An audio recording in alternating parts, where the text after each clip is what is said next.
प्रस्तुत है गोस्वामी तुलसीदास का जीवन परिचय। आइए सुनते हैं।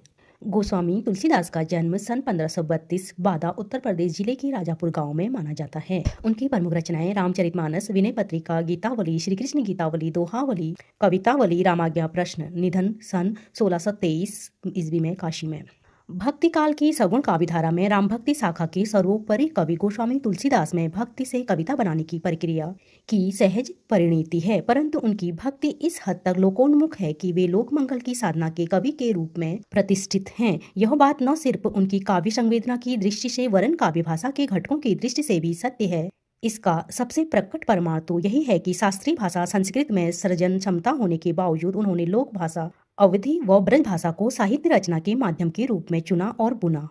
जिस प्रकार उनमें भक्त और रचनाकार का द्वंद्व है, उसी प्रकार शास्त्र व लोक का द्वंद्व है, जिसमें संवेदना की दृष्टि से लोक की ओर वे झुके हैं तो शिल्पगत मर्यादा की दृष्टि से शास्त्र की ओर। शास्त्रीयता को लोकग्राह्य तथा लोकगृहीत को शास्त्रीय बनाने की उभयमुखी प्रक्रिया उनके यहाँ चलती है। यह तत्व उन्हें विद्वानों तथा जनसामान्य में समान रूप से लोकप्रिय बनाता है।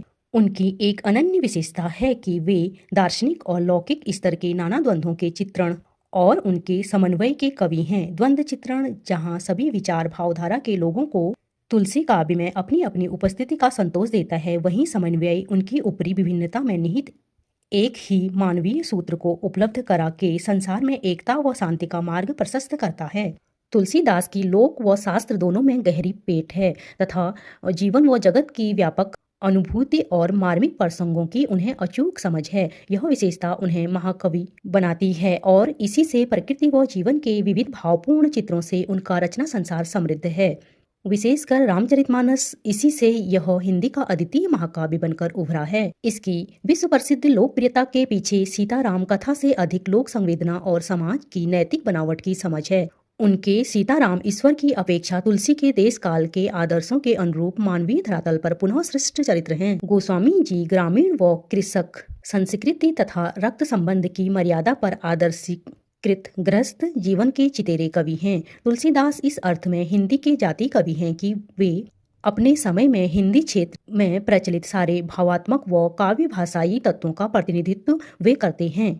इस संदर्भ में भाव, विचार, काव्य रूप, छंद और काव्य भाषा की जो बहुल समृद्धि उनमें दिखती है वह अद्वितीय है। तत्कालीन हिंदी क्षेत्र की दोनों काव्य भाषाओं, अवधि व ब्रज भाषा तथा दोनों संस्कृति कथाओं, सीताराम व राधा कृष्ण की कथाओं को साधिकार अपनी अभिव्यक्ति का माध्यम बनाते हैं। उपमा अलंकार के क्षेत्र में जो प्रयोग वैशिष्ट कालिदास की पहचान है, वही पहचान सांग रूपक के क्षेत्र में तुलसीदास की है।